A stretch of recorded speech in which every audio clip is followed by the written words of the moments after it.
So today's webinar is brought to you by REL Central, and the title is Supporting Emotion Regulation in Early Childhood. Our presenter today is Crystal Day-Hess, and Crystal is the Assistant Director at the Marsico Institute for Early Learning and Literacy at the University of Denver, where she conducts early childhood research and provides professional development trainings across the country. Dr. Day-Hess has extensive experience developing, coordinating, and conducting research in the early childhood field, focusing on young children's cognitive, social, and emotional school readiness skills, such as self-regulation or executive function, play, achievement motivation, and caregiver sensitivity. In addition, she has experience developing, coordinating, conducting professional development workshops for early childhood educators and administrators, in multiple contexts and settings. And so we are excited to bring Dr. Day-Hess in to speak for us today. So Crystal, if you could go ahead and take it away. So thank you everyone for joining us today. Wanted to talk briefly about our goals for today. So we will be reviewing this practice guide from the Works Clearinghouse. And as part of this, we're going to be talking a lot about today what is emotion regulation and how does it play a role in behavior regulation in the early childhood classroom. We'll also focus on 2 of the 5 recommendations that are the focus of this practice guide, and look at those in a little more detail and talk about some hands-on things that you can try in your classroom if you're not already. And finally, we will actually see and watch some examples of these practical strategies that hopefully you can give a try in your classroom. So here is the link to the practice guide. So if you, and honestly, just Googling it might get you there a little faster. They also have the link posted in the chat box. Thank you, David and team. They just posted that for you as well. Or you can just Google the title here, Reducing Behavior Problems in the Elementary School Classroom, and you'll get this PDF that you see on your screen here. So again, this is going to form the basis of our talk today, and we'll keep moving forward here as soon as my slides cooperate. There we go. So here are the 5 recommendations in the practice guide. So you see recommendation 1, identifying specifics of the problem behavior and the conditions that prompt and reinforce it. So this is one of the recommendations. We encourage you to download that guide and read on your own outside of this webinar. We will not be covering that one today to a lot of extent. The other 2 that we will not cover today, but I want to draw your attention to, are recommendations 4 and 5. So recommendation 4 you see is drawing on relationships with your colleagues and the families of the children that you work with for continued guidance and support. So really drawing on that support system to understand how you can best support kids in your class that may be having some emotion regulation challenges for whatever reason. And then finally, the last recommendation that we will not touch on today, but I think is important to consider, and your program may already be doing something like this, is assessing whether school-wide behavior problems might warrant some adopting of school-wide strategies and programs in your setting. So what we are going to focus on today, again, are recommendations 2 and 3. So let's take a closer look at those. So recommendation 2. So first today, we are going to focus on ways that we can modify the classroom learning environment to help decrease problem behavior. So as you all know, there are a lot of different ways that we can do this. There's no magic answer, unfortunately, to any behavior challenges. We know there are huge individual differences, and sometimes those kiddos just, you never know what they're going to do from one day to the next. So we have to be flexible, but we'll talk about some of these examples today. We know that many effective classroom-focused interventions that decrease students' problematic behavior are a result of interventions that alter or remove factors that trigger them. So we want to figure out what are the triggers, and if we can, let's alter them or remove them if possible. And we know these triggers can be a mismatch between the classroom setting or maybe the academic demands and what the student's strengths are, or even their preferences and skills. So some ways that we can reduce the occurrence of some of these inappropriate behaviors that we'll talk about today are revisiting and reinforcing classroom behavioral expectations. We'll also talk about ways you might be able to rearrange or arrange the classroom environment. We'll look at scheduling and some ways that we can present schedules to kids to hopefully eliminate or at least reduce some of those challenges that may revolve around that. We'll also talk about some learning activities to meet students' needs, so some ways you might be able to set up and structure those. And then finally, we'll touch a little bit on individually adapting instruction to promote student engagement and on-task behavior, right? You all know this and we've all seen it before. When you have those kiddos that are motivated and engaged with what's going on in the classroom, if we see that in kids, they tend to be, for the most part, right, a little less likely to display some of these challenging behaviors. So the other recommendation we'll touch on today here is recommendation 3. So we're actually going to look at some specific strategies to teach and reinforce new skills to increase appropriate behavior and really set up a positive classroom environment that can help support those positive behaviors in all kids. So towards the end of our time together today, we'll look at some great examples from the developers of the pyramid model. So some actual activities that are explicitly designed to teach social skills and emotional skills. So we'll touch on those today and look at a couple examples a little bit later. So let's jump in. Let's get started. So in the Q&A box that you have on hopefully on your screen, we want you to take a few minutes and type in some responses here. What are some of the challenges that you have observed with students or children in your classrooms in relation to emotion regulation? So take a few minutes. We will stop talking. If you have others with you as you're watching this webinar, please feel free to chat with them as well and put some of your responses again in that Q&A box.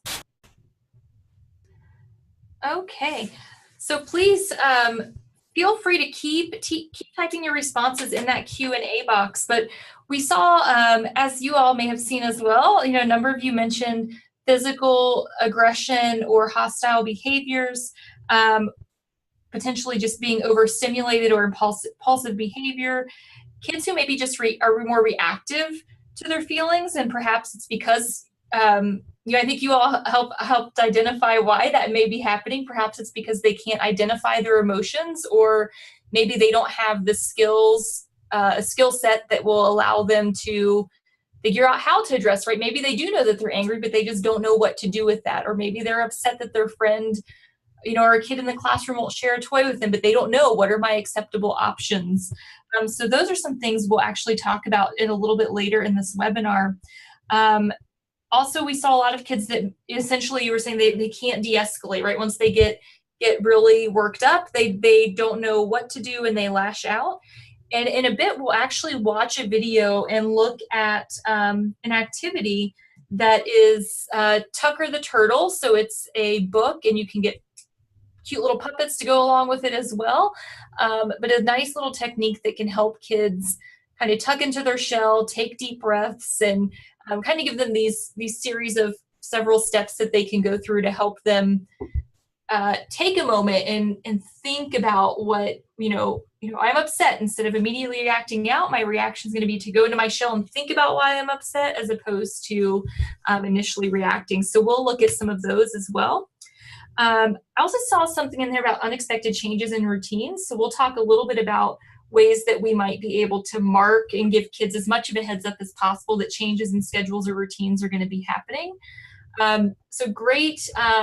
Thank you for sharing. And like I said, we will touch on a lot of these as we're going through some activities today. But before we do that, I want to take just a minute and make sure we're all on the same page. A little overview or reminder never hurts. When we say emotion regulation, what are we talking about? Why does it matter? What are we thinking about here? So in terms of what can be regulated, right? We know that in order to address challenging behaviors, we need to know where it begins, which a lot of you were identifying some of these things in your comments here. So while we know that there are definitely certain triggers that may initiate problem behaviors, we often, right, if we have the time and are perceptive enough, we can often trace those challenges back even further to figure out what's going on. And a lot of times it is an emotion regulation issue, or it can also be a cognitive or physical regulation issue. So briefly, physical regulation is kids' ability to physically control themselves in a situation, right? So this might be something as simple as, not running out into the street when they want to go chase the ball that went out into the street. Or, as you all were noting, right, I'm really, really frustrated, but my initial physical reaction may be to lash out, throw something, or hit the person that made me upset. And sometimes that really can be a physical regulation issue in combination with perhaps a cognitive or emotion regulation issue. We also, again, right, that our big focus today is emotion regulation. So these are those kiddos that, for a variety of reasons, they get upset and their initial reaction is what comes out of them, right? They just don't quite have the ability to regulate those emotions yet.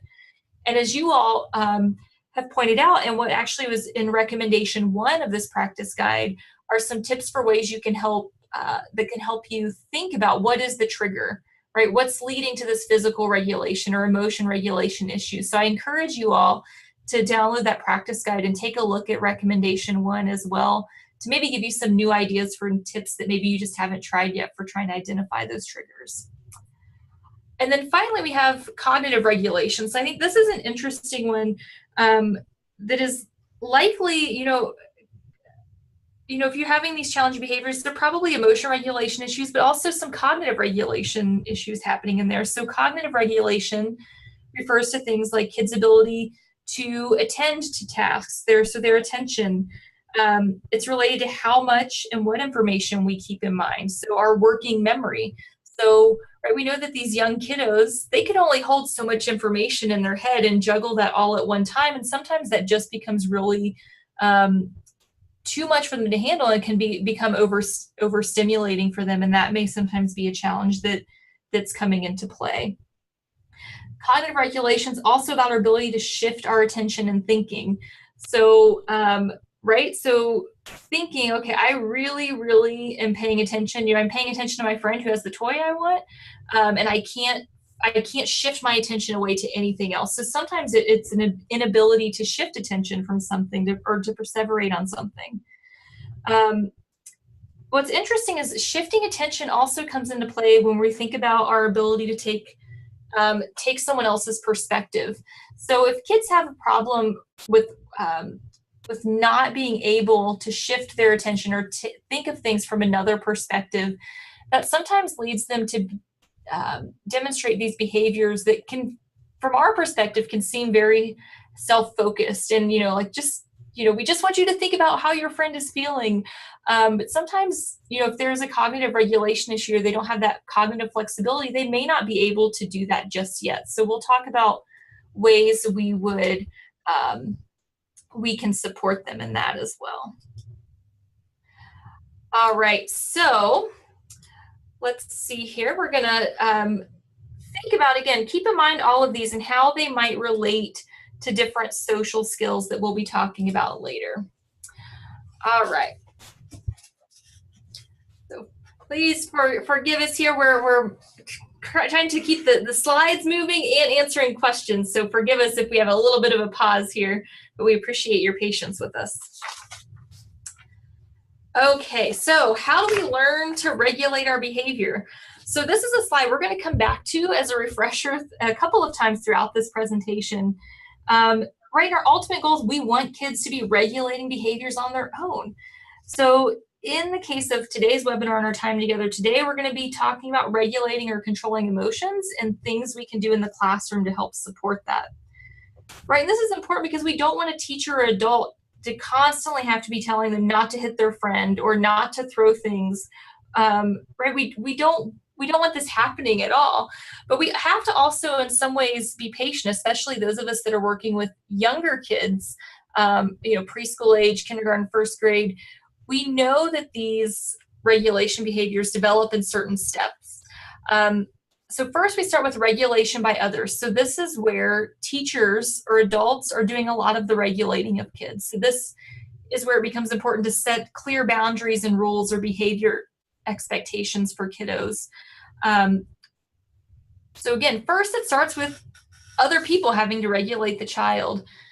Then we move into other regulations. So this is actually an interesting stage where we see kids, right, they're starting to get an understanding of the rules and the expectations and what they're allowed to do and not do.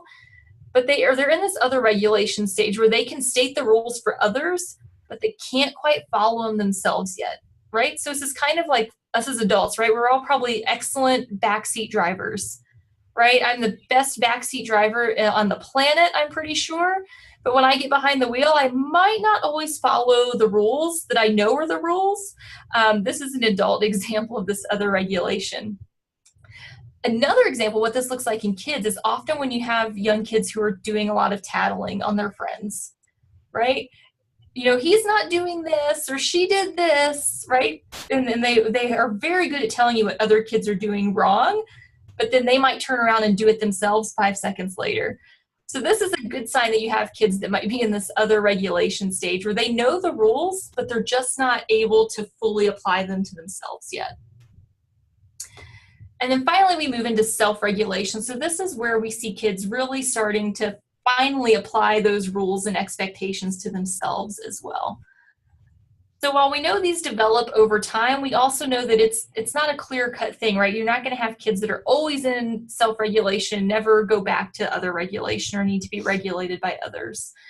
But I think nonetheless, this is a helpful kind of developmental path for us to keep in mind that especially the young kiddos that we're all working with, they're very much in the middle of all of these different things at any given time. So it might feel like, oh my goodness, they were so great at following these rules yesterday. We talked about them 20 times, but here we are 2 days later and I have to remind them again because now they're back at the bottom here and I have to regulate them. And maybe they know when their friends are breaking the rules, but now they're not following them either.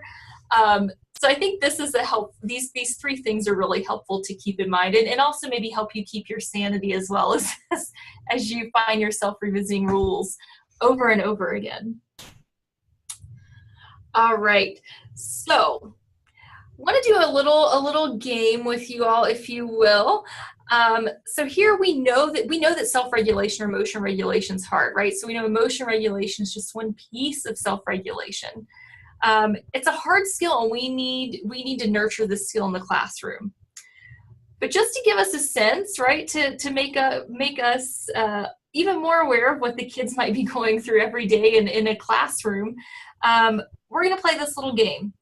So this task that you see here on the screen, this little girl playing, was an executive function or self-regulation task that was developed by a researcher, Adele Diamond. And we actually use this task to assess children's executive function skills. So things like their emotional, physical, cognitive self-regulation, a lot of their cognitive self-regulation comes into play here. And we're actually going to give you a little preview. We're going to have you take the same test that we give to kiddos. So you see on the picture here is notice how the child uses the left hand to push on the left screen and the right hand to push on the right side of the screen. Now we're going to have you practice this, but obviously you don't have the touch screens, right? So what I want you to do is put your hands on your lap or on the desk in front of you or somewhere so that you can do some tapping here, because I'm going to show you a series of slides and you're going to be asked to do this task as a child would. All right, so let's get started. So for our first task here, this is our congruent task. So what that means for this first series of slides, have your hands ready on your lap or on the table in front of you. each time you see a heart, tap with your finger on the same side as the heart. So if you see a heart on the left side of the screen, tap with your left finger or left hand. If you see a heart on the right side of the screen, tap with your right finger or right hand. All right, ready? Here we go.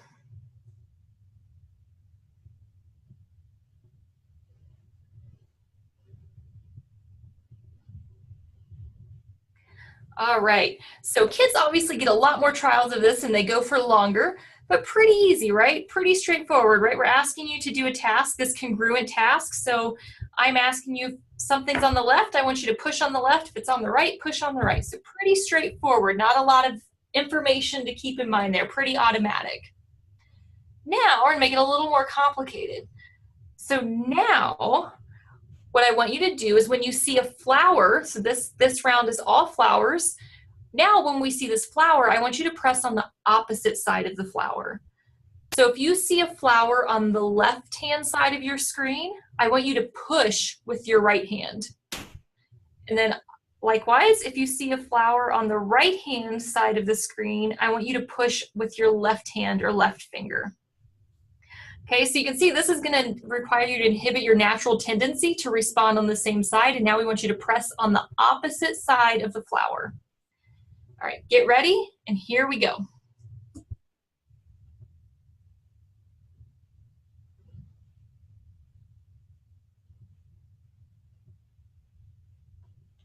All right, so how was that, right? Probably a little bit harder, right? Because now I'm asking you to inhibit your dominant response, which is to do, right, to hit on the same side and ask you to do the opposite.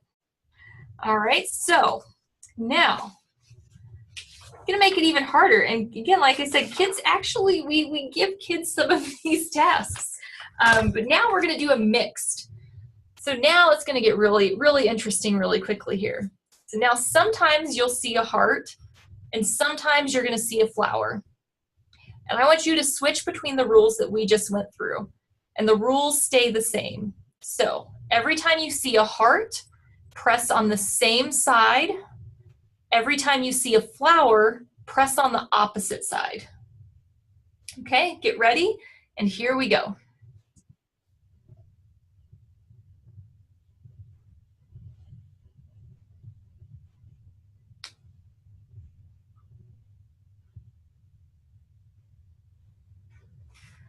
All right, so how'd you do on that one, all right? Nothing like a little challenging task to get us going here, right? So if you're like, you know, almost all people, right? And then my colleague who's with me here today included, I think, that was significantly harder, right? That was a really hard task. And I have to tell you, you know, when we actually had this up on a computer screen, I took it a lot, and I did good on the first two trials. And once I got to this third where stuff was mixed, you know, you forget it. It all went out the window. So if you think about it, this last task that we did requires all three components of self-regulation simultaneously. So it requires holding two rules in mind, right? The heart's the same side, flower's the opposite side. And then sometimes, right, you have to keep both of those in mind. Sometimes it's here, sometimes it's there. It's a different stimulus. You have to keep all the rules in your head. And why this matters is this is what it can feel like for some kids in the classroom. So especially those who might have a hard time controlling their emotions, or might have issues with that physical or cognitive self-regulation as well. This is what it can feel like in the classroom for these kiddos is, you know, my natural tendency, right, for whatever reason, maybe it's something I've learned in my home environment or some other environment. What I've learned is that when you get upset, you throw things, or you hit, or you scream, or you yell, right? That's my natural tendency. That's what is natural for me, or what I've learned, what I've picked up from wherever. But in the classroom, I now have a different rule. I have to do something that's the opposite, right? Or I have different rules for different scenarios, kind of like our mixed task where you had hearts and flowers. So, you know, just something to keep in mind. As frustrated, as challenging as this was for you, this can be what it's like for kiddos in the classroom. Especially as you all know, right? We never know what what they're coming into us with sometimes. And we just have to keep in mind that all of these things can be coming into play with these challenging behaviors. So why does it matter? Well, you know, we know from a lot of research, and you all, I'm sure, know from your own firsthand experience, that being able to control our emotions is connected to kids' achievement in school. So we actually know from a lot of different studies that emotion regulation leads to benefits in all areas of kids' lives. So kids who can regulate their emotions as older children, they pay closer attention, they work harder, they might achieve more in school. We know that this emotion regulation is key in allowing kids to complete tasks, even when they're dealing with difficult problem solving, or they're just tired, or they're distracted, or they're just not motivated, right? Because let's be honest, we can't design every single task that's always exciting and motivating for every kid. But kids who have this emotion regulation thing kind of under control are a little bit better equipped to go ahead and stay on task and still work on those activities anyway. And not surprising to you all, I'm sure we have a lot of kindergarten teachers on our call today.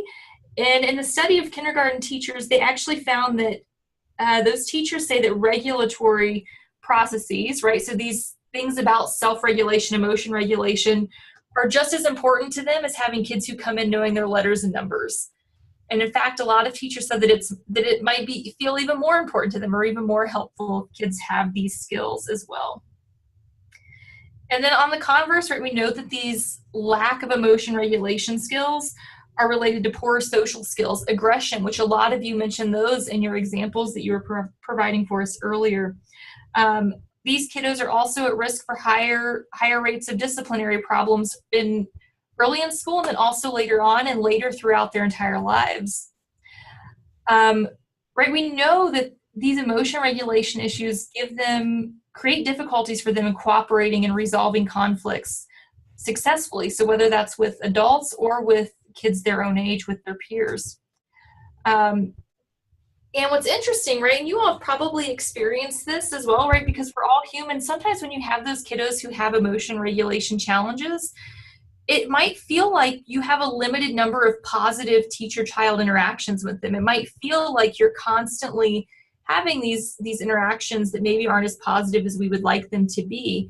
And we know that that's a real thing, and we know that that can also lead to challenges for kids later on. So thinking about what are some of the ways that we can support kids' emotion regulation throughout the day is something that we'll, again, keep touching on throughout our time together this afternoon. So again here, now remember, not going to go through these again. Remember, this is our general process for how we learn to regulate. So now we're going to look at recommendation 2 from the practice guide, along with some suggested strategies for how we can think about emotion regulation for these kiddos. So as a reminder, recommendation 2 is where we're going to talk about how we can modify the classroom learning environment to support these kids with our emotion regulation challenges. So I want to point out something. You probably noticed on the bottom of your screen here, you see these boxes that talk about the different levels of evidence. The way these reports were developed, and there are a series of practice guides, they convened a panel of experts in the respective fields. So in this case, a panel of experts on social emotional development and challenging behaviors. And they reviewed many studies and looked at with these intervention studies, what are some of the things that teachers or researchers or whoever may be leading the study or participating in the study, what are some of the things that they do to help modify the classroom learning environment to support or decrease challenging behaviors. And from that, they looked at all of these different components, and they looked at the level of evidence as well. So we know from the work that this panel did that modifying the classroom learning environment is one of the ways we can help support children's emotion regulation. And doing so has actually strong evidence, right? So we know that there's a lot of support that when you try some of these things and modify the environment, that can really make a big difference for kids. So why does it matter? Well, we know that learning environments include triggers that lead to challenging behaviors, right? This is no shock to you all. Even some of you have mentioned, right, changes in routines can sometimes be enough to set kids off and maybe have a meltdown and make things challenging for them. So these triggers can be anything from the physical setup of the classroom, the materials, as you all mentioned, routines or schedules, maybe even the structure of some of the learning activities. Or for some kids, just maybe a lack of understanding of the classroom expectations, or a lack of an ability to know what to do to meet the expectations, or what are the acceptable things that I can do. So altering our environment to eliminate, or perhaps more realistically mitigate these triggers can help reduce the occurrence of these inappropriate behaviors. And again, we are realists, right? We know that it's not always possible to eliminate the environmental triggers, but we also know that there are likely some processes or supports that we can get creative with that might help kids respond to these triggers differently, or some things tools we can give them to know what to do when they are upset. All right. So putting it into practice. So now we're actually going to review each of these ideas you see here on your screen. So we'll talk about classroom expectations, modifying the environment, and then we'll also look briefly at some adapting or varying instructional strategies to increase academic engagement in the classroom. All right, so first and foremost, classroom behavior expectations. So this is nothing new to you all, but I think it's good timing. And we're coming up, or maybe have just started a new school year for those of you that aren't year-round. We know that teaching and practicing behavioral expectations or rules throughout the year is really important for all kids, whether that's the youngest kids, or if you're maybe slightly older grades on the early childhood continuum. So maybe if you're in first, second, or third grade, we know it's important for all kids. So the way we practice these, right, we want to make sure we're using explicit teaching strategies, modeling, and just having these positive relationships to reinforce our expectations for kids. So this not only includes just the general classroom rules and expectations, but we also want to think about rules and expectations that might be a little different for different parts of the day. So maybe you have a set of rules or expectations for when kids arrive and leave the classroom, or for older kids, maybe how they turn in their assignments or what the expectations are there. Some teachers even have certain ways that they want kids to ask the teacher for help. So maybe, if the teacher is wearing a certain, I had a teacher who would wear a certain hat, and that was her cue to kids that I'm busy helping other kids in the classroom, so you need to find a different adult. So understanding what some of those rules or expectations may be. Transitions are a huge one, right? So we want to make sure kids understand the rules around transitions in the classroom. And, right, when we have changes in routines or schedules, what are our expectations? What are we going to be doing a little differently? So lots of different times. So it's not just these general rules, but it's also, you want it to be context specific as well. So within this time, right, when we're getting ready to go outside and we're coming back inside, what are our rules? What are we going to do when we get back inside? Those are all things that we want to be practicing and modeling with kids as much as possible.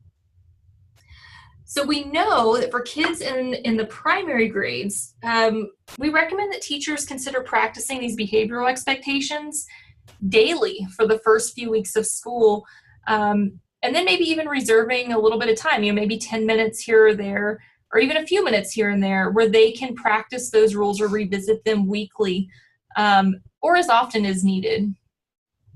So for younger elementary students, so maybe just a little bit older, we know that these kiddos can also benefit from constant visual reminders. Right? And we know those are also helpful for our youngest learners as well, and we'll look at some examples in a few minutes. But constant visual reminders and practicing is helpful for them as well. And then for our older students, they're still going to need reminders about behavior expectations, especially if they come back after vacations or holiday breaks or things like that. You'll want to make sure you revisit those rules.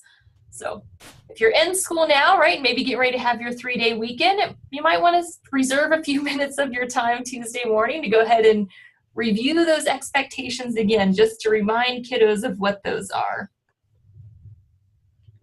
So why is this important, right? I think this is pretty obvious, and you've all experienced this firsthand. But we know that this is important to review these because sometimes it might be the case that despite the fact you've reviewed them a million times, or what feels like a million times, it may be the case that some kids just can't remember all of them, right? I've been in some classrooms where there are so many rules that kids just, it's a working memory issue. Kids just can't remember 8 or 9 rules, right? So maybe think about, what are some ways I can change these up a bit to help kids remember them? Or you might have kids who remember the rules, but they don't remember, okay, I know this is a rule, I'm not supposed to do this, but I don't remember what I'm supposed to do instead. So we'll look at some ways in a moment here that we can think about those things perhaps a little differently. All right, I hope you're hanging in there with me. I love having all of you on the webinar. It looks like we have about 75 people, but I hate that I can't see you. So hope you're hanging in there with me. But now moving on to classroom expectations. So here are some considerations if you're not already doing these things. Some considerations when setting up the classroom expectations or rules. So we recommend keeping the number of rules that you have to less than 5. And in fact, if you're in a preschool or pre-K setting, you might want to start with just 3 rules at the beginning of the year. So remember we talked a little bit earlier about working memory, right? And this cognitive regulation and working memory is a piece of that, right? So we know that for little kids, they can only hold a certain number of things in their little memories and minds at one time before it starts getting a little hectic for them. So think about even in our Hearts and Flowers test that you took, right? It was pretty easy when I had you remember one rule was really easy. 2 rules, right? You had to remember what I do for hearts, what do I do for flowers, but it was pretty easy because you were only seeing flowers on the second time. But then when I asked you to keep multiple rules in mind that may also be conflicting with what your initial reactions are, your gut reactions may be, it became really challenging. So again, that's us as adults. So asking our youngest kiddos from the get-go to retain 4, 5, 6, 7 rules might be a little much and a lot on their working memory, a lot for them to retain. So want to keep it fewer, and then you could always add more, right, as the year goes on. Once kids get a good handle of the initial really important ones, you can add some more here and there if you want. In some ways, I've had teachers do this that I think has been really helpful. So in one of the Connect for Learning curriculum that we do a lot of work with, we've had some teachers where they have 3 behavior expectations. And what's interesting is they do them at a much higher level. So they might, and what I mean by that, for example, some of the behavior expectations are things like be safe, be a team player, and be respectful, right? So those are the 3 main rules that kids remember, but then they also have a lot of conversations. What does it mean to be safe? Well, that means things like walking feet, gentle touches, right? No throwing things. But kids are able to remember be safe, right? And then they learn this larger concept of what does it mean to be safe? It might feel like a lot, but I have to say from experience, the kids really can learn those things, and it's really interesting to see them put that into practice. Or be respectful. So that might be things if you want kids to raise their hand during certain times of the day before they ask a question, or ask their friend before they take a toy, right? These are all things that can come into play there. And even an interesting be a team player, I've seen them put more specific discussions around things like someone had something like making sure my friends aren't lonely. So things around being a good friend. So if you see a friend alone, ask them if they want to play or if they want to talk or anything like that. So just some things to consider. Don't have to do this, but some things I've seen in practice that have worked pretty well. Interesting. Tell children what to do. Right? So I think you all are probably doing this, but again, reminder never hurts. We want to make sure our rules or expectations are worded in the positive. So we want to tell kids what to do. So we don't want to have it full of don't run, don't hit, don't do this, don't do that. we want to put it in the positive, right? So you see the example here on the screen. So listen when your teacher is talking, as opposed to don't talk when others are talking. Follow directions quickly. Respect others, respect yourself, respect your school. So again, want to word those in the positive. And a fun book that we look at and we'll do some things with kiddos with is Know David. I can't remember the author. I apologize, I'm blanking on that. But that's a little book for those of you that maybe aren't familiar with it. Very easy, very short. We use it a lot for preschool and pre-K. And it's just a series of images and very short words here, short story sort of thing, where this little boy is just, everything he does is just not appropriate, and then all he hears is no, no, no, no, no. So we do a little activity with teachers, actually. It might be fun, but then we'd also do with kids. You know, what are some things we could tell David to do instead, right? We don't want him to climb on the chair, but what should we tell him instead? Or what can he do, right? He's not allowed to climb, once the cookie's on the top shelf, but he's not allowed to climb on the chair. What could he do to get those cookies, right? So having kids brainstorm, maybe, you know, he asks his mom, or he asks the teacher, or, you know, it's really interesting to get kids thinking about that. Kind of takes it off of them, and it's all about David, right? And what can we tell David to do instead? Oh, perfect. Our David on the webinar found this for us. It's called Know David, and the book is by David Shannon. So there you go. Thank you. Appreciate that. REL David, thank you for answering that question for us. All right, also you want the rules obviously to apply to all children. So we don't want to make these larger classroom rules that aren't expected to apply to everyone. And then really important, especially for our youngest learners, but also for those of you that may be even in kindergarten, first, second grade, include some of those visual icons. We know for our youngest learners, kids who can't read yet, those visuals can help them remember the rules. But what's really important is we also know for kids that might be identified with special needs, or children who are perhaps dual language learners, we know that these icons can be really helpful in allowing them to remember those rules or expectations as well.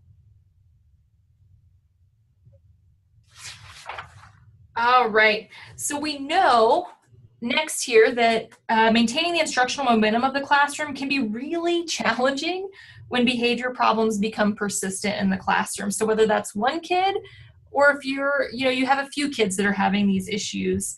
But we know that it's important that we identify these challenges and modify the environment as much as we can to address these triggers. So this might be things like the physical environment, the schedule, transitions, lesson pacing or duration, different teaching strategies we use, and allowing kids choices when it's appropriate. So let's look at a few of these in a little more detail. So first, thinking about the physical environment. So we want to make sure we have a smooth rhythm and traffic flow that avoids areas getting congested or being unsupervised, if at all possible. And some ways we can do this are to perhaps implement a center management system to help kids navigate centers. So for preschool and primary classrooms, this might be, the teachers might need to define the appointed activity spaces in the classroom. So let kids know where is it appropriate to do this type of activity. We'll look at a moment and ways we can do that. You also want to think about, are there center management systems in place that allow kids or help kids know what they can do or where they can go during center time? That's a really big one that can lead to some confusion and perhaps meltdowns if not addressed early on. And also, things as you see here, just making sure kids know where stuff goes in the classroom is really, really helpful as well. So looking at defining the space, some of the center management piece here, right? If you're not already doing this, we know that center signs, whether they're teacher or child made, should be visible to kids so they know what the different areas are. Color coding is really helpful to help visually separate centers. Again, especially if you're with the youngest learners or kiddos with special needs or who may have some other challenges, color coding can be a really effective way to help kids know what centers they're supposed to be in, especially when combined with another method that we'll look at on our next slide here. Or other methods, right? So maybe it's strategically arranging your furniture. I've seen some teachers that will put tape on the floor, if you're allowed to do that. I know some places are not, but I've seen teachers that have done some of that as well. So limiting the number of children in a center can be helpful in helping to reduce these challenging behaviors. And again, we recommend using visuals so that kids can help do this as well, right? So we don't just want to say, oh, only 4 friends in the center, without putting a visual up to help kids remember that. And what's really nice is when you have these visuals up, if they're arranged just so kids can kind of be self-correcting in a way, right? Where it doesn't have to always be an adult sitting near the child reminding them what to do, or that the center is full. So for example, you see this first picture here, right? This is kind of a self-correcting. In the block center, you can see 4 friends are allowed in the block center at one time. So you can see the empty space down there at the bottom. There are four squares there where kids put their pictures to show when they're going to be in that center. So once that 4th block gets full down there at the bottom, that means no one else can go in that center yet. So just some fun ways. I've had teachers that will maybe just do children's names, or they'll do pictures with names to get some of that name recognition in and yet one more context, which is always a good idea and helpful. This middle picture is interesting. So you see here, this was in a classroom where the centers were color-coded, as you can see by the different colors. And the teacher had clothespins. Now, I know some places don't want you to use clothespins because they can pinch hard, but whatever method you may come up with or be allowed to use. This teacher color-coded clothespins, and similarly, once all the, for example, the red clothespins were gone, that meant that center was full, so kids had to pick somewhere else to go. What I really like about this is that kids would put the clothespins on their shirt or their shorts or pants or whatever so that they would wear it. And it was really interesting because remember we talked about how kids develop emotion regulation or develop self-regulation. What's interesting is when kids have something that's wearable, right? And often the color coding is a nice way to do this. So if I know I'm going to the red center today, I put my red clothespin or my red clip on. What's interesting is you'll see some kids, once they learn the rules, they'll start other regulating. So I've been in classrooms, I'll give you a personal example where I was in a classroom and that had this sort of management system you see here in this middle picture. And I was in the classroom and I wanted to go into a center and take some pictures of some of the cool things the kids were doing. But I didn't have a clip on. So when I got to the edge of the center, this little preschooler came out and we'll say greeted me at the edge of the center and would not let me in the center because I didn't have the right color of clip on. In fact, I had no clip on. And she just said, this is the red center or whatever color it was. You can't come in here because you don't have a red clip. And she was very polite about it, but I couldn't really argue with her, right? Because that was the rule and I was breaking the rule. So needless to say, I did not get in the center that day to get pictures, but you'll be proud to know that I did kind of outsmart this little 4-year-old the next time I was in the classroom. And the teacher then actually made some for herself as well. We made rainbow clips. So the adults in the classroom had a little clip that had all of the center colors on it, and they would wear it during center time. And that was kind of like their all access pass that would allow them to go into any center because they had a clip with every color. So something to think about if you're modeling this color system where kids have something wearable that allows them to do this other regulation, right? Because they start looking to make sure that the other people in the center have the right color clip-on for that center.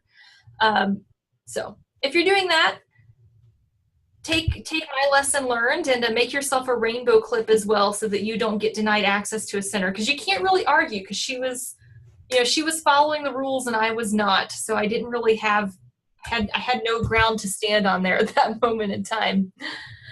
And then finally, you see here this third example, just another way that you can perhaps help limit the number of players or rotate kids. So this computer turns is a nice one that you see as kids move up, right? So I'm playing, so we see in this example, Rebecca is at the computer. When Rebecca's time is up, she'll take her name down, and then the child in spot number 1, the waiting spot number 1, will move her name up and it'll be her turn. So, many options for this.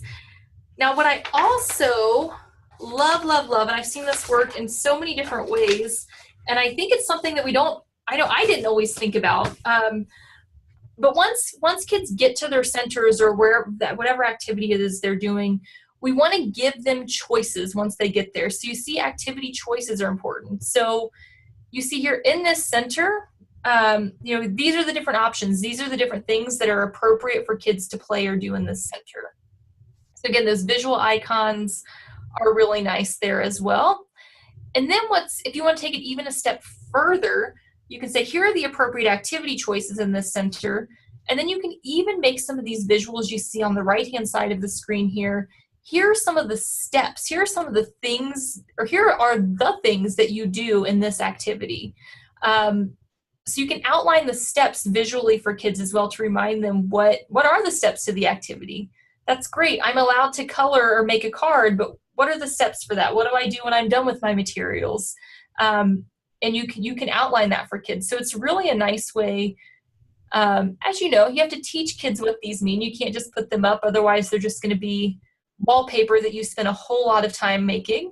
But these can be really nice ways to help young kids as well, and maybe kids with behavior regulation challenges, to remember what are the acceptable things that I'm allowed to do. So these are really, really helpful in that sense.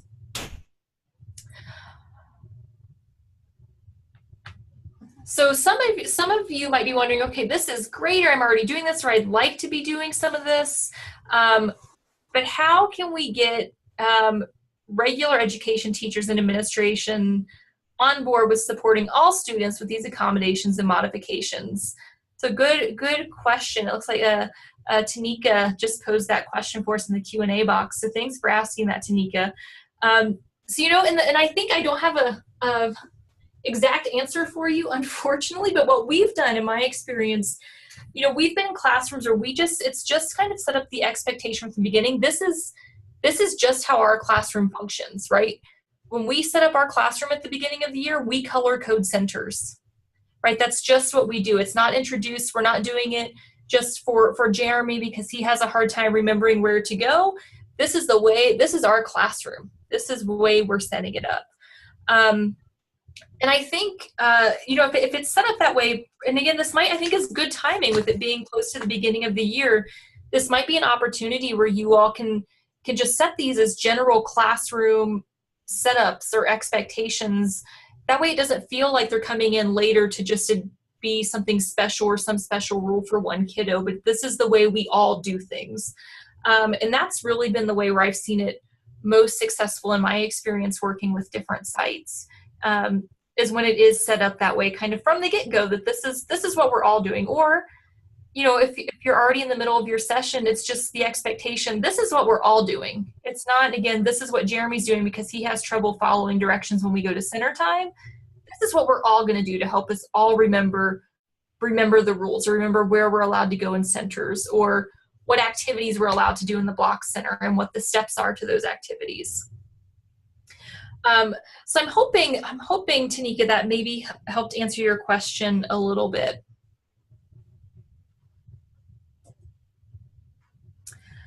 All right, so looking here, schedules and routines. I can't remember your name, I apologize, but I know someone mentioned earlier when we were talking about challenging behaviors that sometimes you have those kiddos when there's a change in the schedule or routine, they just have a bit of a meltdown. And we know that's the case, but again, we also are realistic and we know this is what's going to happen. We can't get around it.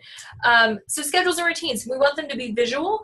And as you see here, right, you can have on the right-hand side visuals to help kids remember the routines as well. So it's not just first we go to meet and greet, then we wash our hands, then we do breakfast, then we brush our teeth.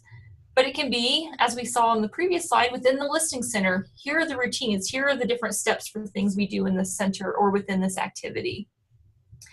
So what I think is really helpful in the scheduling is thinking about when you do have these changes in routines, right? Thinking of a way to mark those for kids.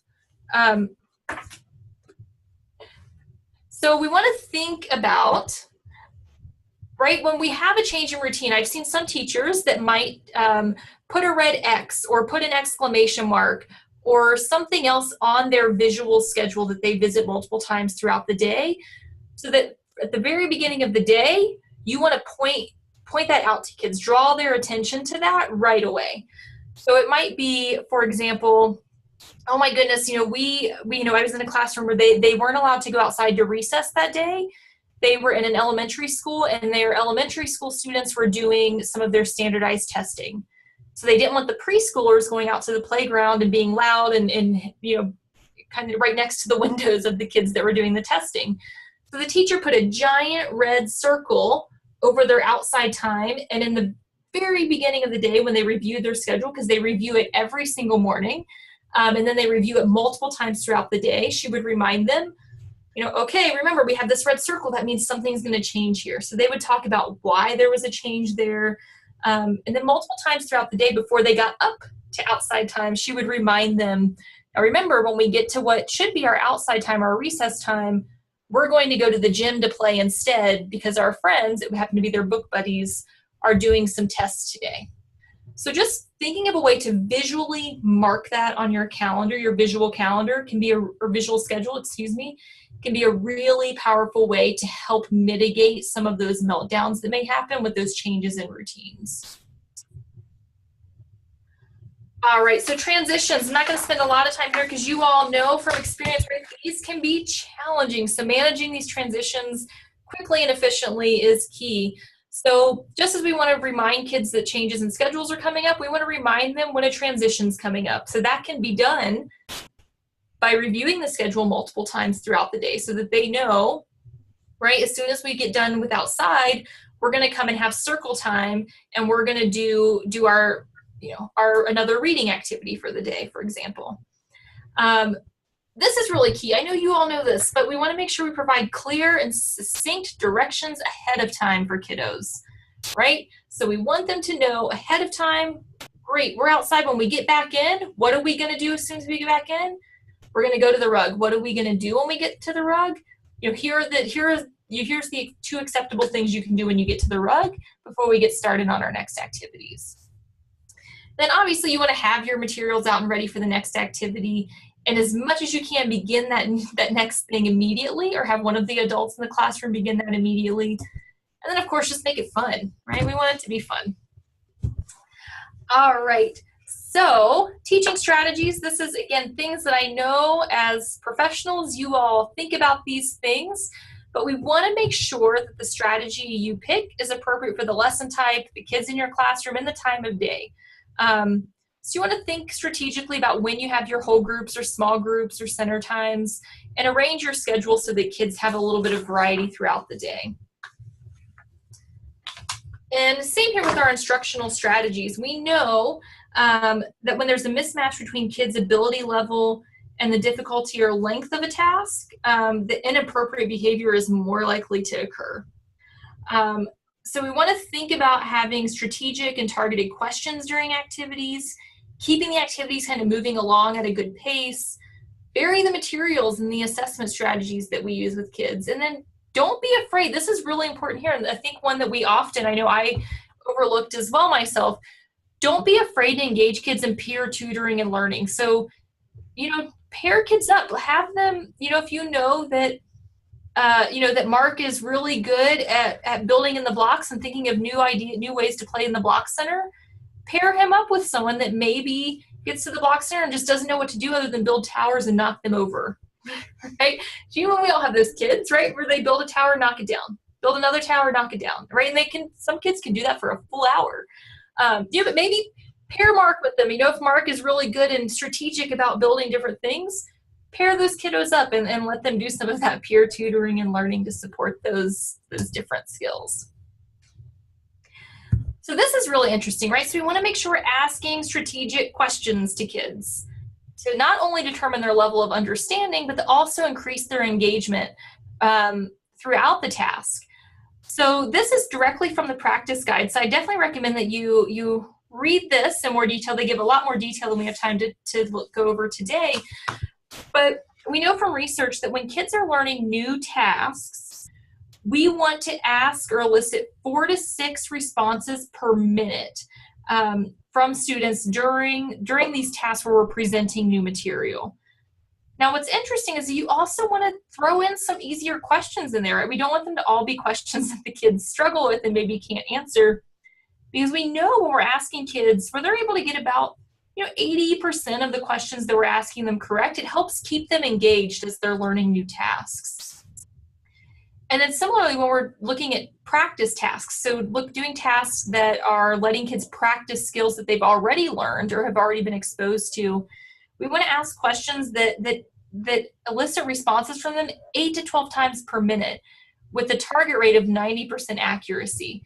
And it's not saying we don't want to challenge kids, but we also want to make sure we're asking questions that kids might know the answer to, so it helps keep them engaged and help them realize, I do know some of this stuff, right? I can do this. I got it.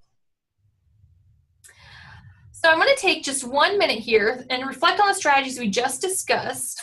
And I want you to think of one concrete step based on these strategies that you might use to help support positive behavior in your classroom or setting. So we'll take just 1 minute, and then we'll come back together and we're going to get into recommendation 3 and watch some videos of some fun stuff in action.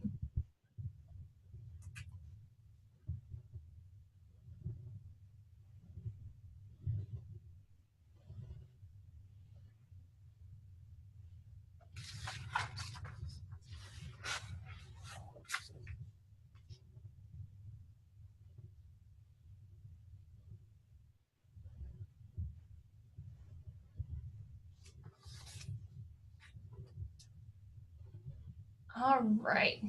So if you have any of those, if you want to just type those in that Q&A box for us, or if you just have them in your head and are thinking of ways that things that you might carry forward that we've talked about already, that's fantastic.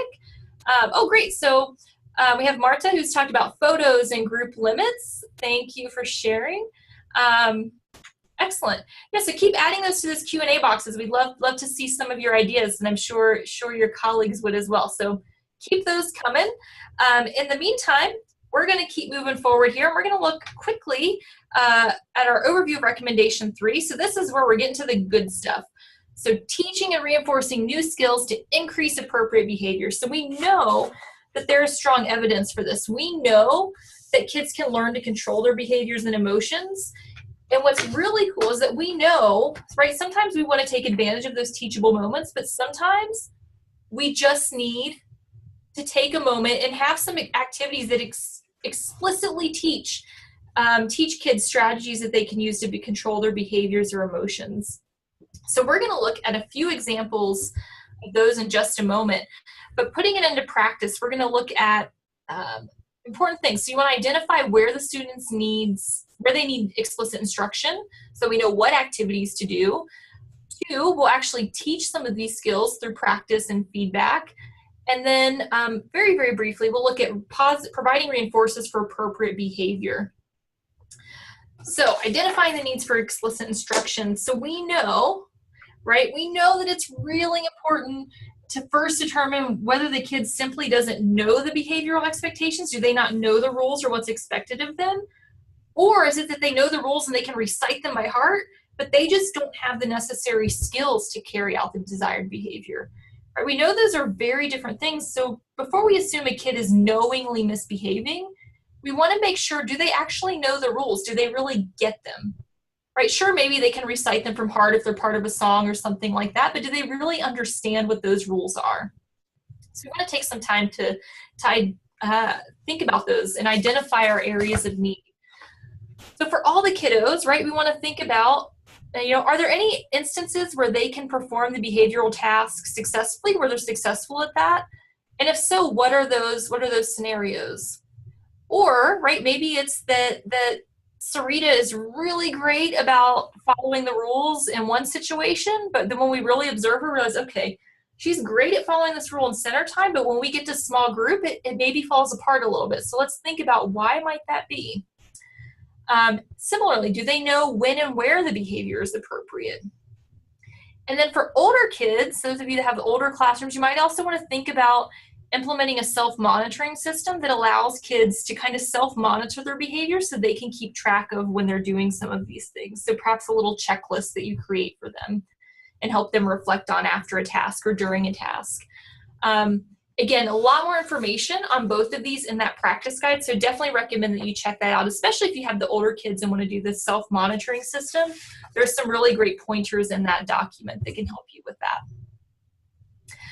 So teaching skills, the fun part here, right? So we want to help kids gain the needed skills by giving them instruction. So let's look at some different things here, right? So we know explaining or re-explaining the behavior is helpful. Breaking those behaviors into concrete steps, modeling and providing lots of examples, right? If you don't feel like you're going a little crazy by the number of times that you're going over a rule or providing examples, you might not be doing it enough, right? Create opportunities for practice. Prompt and cue often, especially at first, right? Give kids those prompts or cues to remind them what the rules are, whether those are visuals. And I love the idea that someone had here about maybe taking photos. Maybe you can take photos of your kids modeling the rules or the expectations or modeling the steps to the activity, for example. Which again can be helpful for all of our kiddos. Younger kiddos can be helpful for kids with special needs, can be helpful for kids who might be ELLs or DLLs. So very helpful things there. And then we want to give specific feedback and praise as well. All right, so now moving on to my favorite stuff here. We're going to look at the couple of activities. So these activities we're going to look at are based on the pyramid model. And I'm sure a lot of you have seen or are familiar with the pyramid model, and this comes out of the Center on the Social and Emotional Foundation for Early Learning, or CEFL. And if you go to the chat box, David just posted the link to this group's materials here. It's a group out of Vanderbilt, so you'll want to visit that chat box, or you can jot down CSEFEL, and if you Google that, you'll get their link as well. So that could be another helpful way to get to that.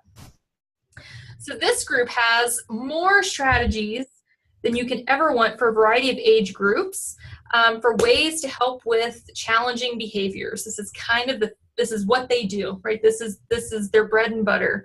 And one of my favorites is the turtle technique. So someone had mentioned, right, where kids just they get in their own head and they don't stop and think, they just instantly react.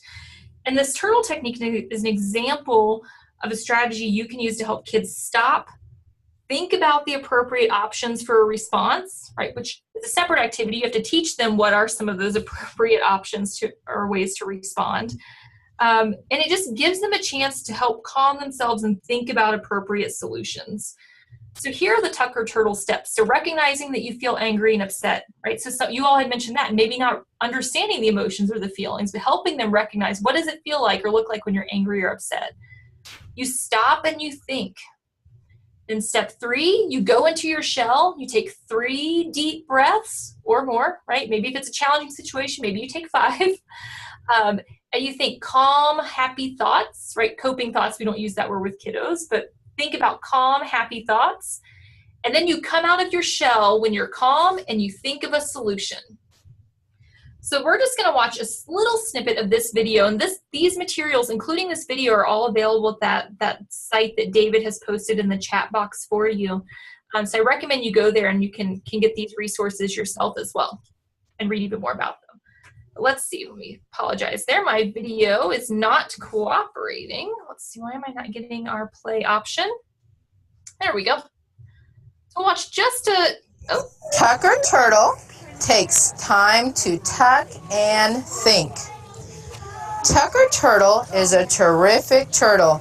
He likes to play with his friends at Wet Lake School. Have a seat. Have a seat. Have a seat. Who's his friends? Tell me who his friends are. Duck, crocodile. Okay, and who is this? The owl. The owl, you are right. But sometimes things happen that can make Tucker really mad. Can you show me a mad face?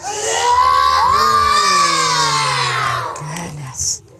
When Tucker got mad, he used to hit and kick or yell at his friends. His friends would get mad or upset when he would hit, kick, or yell at them. How would that make you feel? Sad. Would that make you sad? That would make me sad too. Tucker now knows a new way to think like a turtle when he gets mad. I'm happy. We're going to stop. I'm happy. Show me stop. Stop. Pull in your shell. Okay, and then count. 1, 2, 3. Take a deep breath.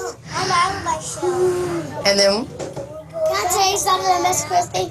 He can't come out. Brandon says, look, Brandon's is coming out. And what is your turtle going to do, Brandon? He's going to go think of a good way. Good job, Brandon. You remember to think like a turtle. Me too. You too. Yes, you did. Me too. You too. Okay, so that is an example of a teacher introducing Tucker the turtle. So again, if you go to this this website, again, in your chat box, highly encourage you to visit your chat box there before you leave today and copy that website down. You can get this video, and you can actually get the book that the teacher was reading there at the beginning. Tucker Takes Time to Tuck and Think is the name of that book. So you see, it's a really interesting way to teach kids, you know, how to not just initially react, but to think about, when I'm getting upset or angry, this is my new thing. This is my new normal. This is what I do first.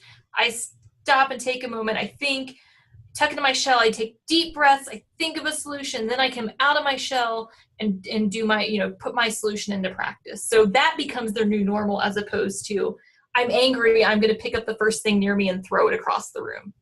So it takes time, right? It's not a magic thing that's going to work instantly, but I highly recommend it. I've seen this method work with a lot of kids, both, you know, kids that just have kind of what you might call typical levels of challenging behaviors, and kids that also might be on the higher end of those as well. So the other really cool practical activity that, again, you can also get at this CEFL website is this solution kit, or I sometimes refer to as a solution suitcase in the Connect for Learning curriculum. So this solution kit is really interesting. You see these 10 solutions here. So there are activities that you can do with kiddos that go over each of these solutions and give examples and ways that you can talk about these with kids. But you present these as ways, right? Kids can actually put these on a card or put them on, you know, on a folder or something like that. And these are their kind of go-to when they're having a challenging situation with their friends or with their peers. These are the acceptable solutions that we're going to give them to try when they're having a hard time with their friends. So you see things here: get a teacher, ask nicely. Maybe you just ignore, right? I think that's a really important. I think even as adults, we sometimes forget that that's an appropriate solution, is to just ignore it. That sometimes might be the best solution. Saying please, playing together, saying please stop. I think that's also important. Sharing, trading, waiting and take turns, or getting a timer. So these are all the things these are the appropriate solutions for kiddos when they're having disagreements, let's say, with their peers. So we're going to watch this little video. So I apologize, the quality's a little grainy, but this again is from that same website. So these are kiddos, as you can see, playing with a train in the block center, and you'll see what happens here. So as we're watching this, think about what's happening here. When might be an appropriate time for the teacher to talk about some of these skills with kiddos. Oh, can I play with your train? No, you play. You can't. No, I can't. I use a train. What's going on, guys? I use a train. Well, you know what? I use Let's it. see. You know, let's think about some ways we can Here's work this one out. train. All right, let's think about some ways we can do this, okay? All right, Cameron, are you ready? Let's look. Jared, wait. Let's look. I got some pictures here. All right. And so Cameron wants to come over and play with your train. So could you guys share? No, he don't want to play on my. He don't want to play on my train. Are you ready to share? Or you could trade. You want to trade your car for your train? What do you think about that? The one car. Well, you know what? He said he doesn't want a car. phone? You think you can play together, Jan? No. But you know what, Cameron? Yes. Is it okay sometimes if our friends aren't ready to play together and share? Yes. Maybe we can wait for a little while. Huh? And then you can come back and ask them. So, if we decide to do that, we can wait. Karen, we can wait and take turns, okay? Can we do that? Yeah. Yeah? Oh, he agrees. You know what? Yeah. What do you think? All right. So you see, right, this is a good example. This teacher, she had them, right, this different solutions, and she was going through them with kids, helping kids think through, right? So I think his name was James, the little guy in the red. He didn't want to share. He didn't want to trade, right? And I think what's interesting is the teacher gives kids room to say no, right? It doesn't have to be the first solution a teacher offers, that the child is forced to say, yes, this is what I definitely want to do. So I think it's interesting, and it's interesting how she models going through, okay, when you want to trade and your friend says no, what do we do next? Well, now we can go to some of our other solutions and see if another solution might be appropriate or might work, right? And then finally he agreed to wait, right? So you saw her little bit of shock in her face, which I kind of loved. It's like, oh, he agreed to wait and take turns. All right, let's do that. So this is a way, again, recommend please, and it looks like Alicia just posted that link for us, another link to the pyramid model. So thank you for sharing that with all of us up there in that Q&A box as well. So I highly encourage you. This solution kit is revolutionary. Let's just say every classroom I ever go into now, I may or may not have a copy printed in some of my materials that I take with me all the time, and encourage everyone to use it. And I even know some adults that I think I kind of want to hand them a copy of the solution kit, but something to think about. It's something for everyone in the solution kit. So think about this, right? Think about this example. I'm getting ready to read to you in just a moment. I know we only have about 7 or 8 minutes left here, but think about this example. So Anna is in the science center using the balance to explore the weights of a block and a toy train. Oscar comes into the center and takes the train from the scale because he needs it to run on the track he just finished building in the block center. Anna gets upset. She yells at Oscar and pinches him in the arm, and then Oscar starts crying. So think about that. Now let's think here. What might you say to Oscar and Anna, or what skill might you try to teach Oscar and Anna? So think about it. What might you try to teach them? And even more importantly, when might be, or what might have been, the ideal time to have this conversation with them and teach this new skill? So take a minute, talk. If you're watching this webinar with others, talk. Think if you're by yourself, post some of your ideas in that Q&A box. That'd be fantastic. Think about, in that situation, when might be the ideal time to teach them a new skill, or to teach them how to react in that situation?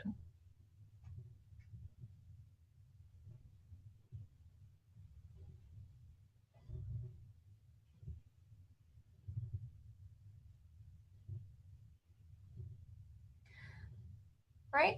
So the top of our curve here, right, this very top arrow in the center of your screen, that represents the moment when Oscar starts crying. So is that, right? Is that our best time?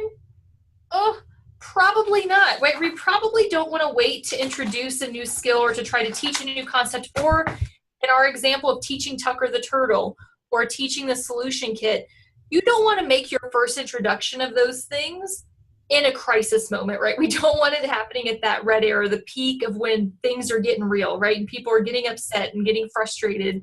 Right now, sometimes that might be your teachable moment. You're like, oh my gosh, we haven't taught the solution kit yet. Probably don't want to teach something as complex as a solution kit in a moment like that. But you're going to have to, there might be times where you have to do some of those things. But then if we look down here at the bottom, the blue arrow, so this might be the point in time before the scenario even begins, right? So this might be for us when Oscar was in the block center and Anna was in the science center and they were doing their own thing, right? You don't know what situation is going to come up yet, so it might not make sense, right? You might not even know what new skill or activity you want to focus on with kids.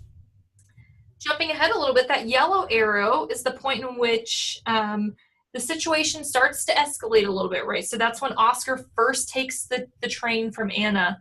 And really our ideal time is this green arrow. So this, in our scenario here with Oscar and Anna, represents the point in time where it's just beginning. So this represents the point in time when Oscar first comes over to the center with Anna, right? So this might be the time where you want to jump in if at all possible.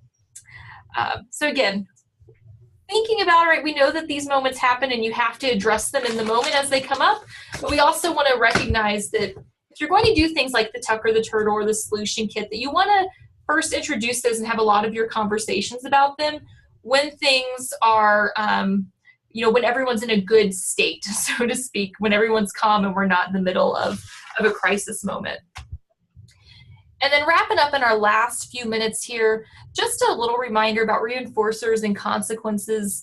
You want to manage your consequences so that the reinforcers are provided for appropriate behavior and withheld for inappropriate behavior. So with our positive reinforcers, these are things that you want to add for kids when things are going well, right? So when you want to increase the frequency of recognition and reinforcement for appropriate behavior. So when kids are doing things well, especially those kiddos that maybe it feels like you mostly have negative interactions with them because they're always demonstrating or frequently demonstrating these challenging behaviors, when they're doing something appropriate, really give them those reinforcers and that recognition. And then on the converse, on the flip side of that, when kids are demonstrating inappropriate behaviors, you want to withhold or prevent access to reinforcing consequences. So what that means, is when a kid is doing something that they're not supposed to be doing, as much as you can, right? You may not want to draw attention to that misbehavior, but try to make those problem behaviors ineffective for the student by withholding or preventing access to reinforcing things. So, maybe if they're doing something wrong, they don't get to, they aren't going to get their favorite toy that they're wanting in that exact moment. Or rather than saying, Carl, stop talking to Stella unless you're talking about today's assignment. Besides, you're only supposed to be talking if you finish all of your work. Maybe you could say, Carl, complete your work and then you're free to talk quietly with your neighbor. Okay, so giving them some examples and some things that they can get or can do if they're following the rules. So again, highly encourage you to visit that practice guide. Lots of really great examples and things in there as well around reinforcers and consequences, which I know a lot of places and a lot of sites have their own systems in place for that. But some more information in the practice guide if you're interested. So I'm hoping, as we've been talking here, you've been thinking about the ways that some of these strategies and practices can be put in place in your classroom, or maybe ways that you're already using them and maybe tweak them a little bit, or maybe they've just sparked some brand new ideas that maybe we didn't even talk about today. So again, I just want to leave you with this. To help keep your sanity as you're working with some of these kiddos, remember, we start with regulation by others, so adults regulating those kids. Then they finally get to that point where they can remember those rules a little bit and apply them to other people, right? So you might see a lot of tattling happening in this phase before they're finally able to move on to this self-regulation and really start applying those to themselves.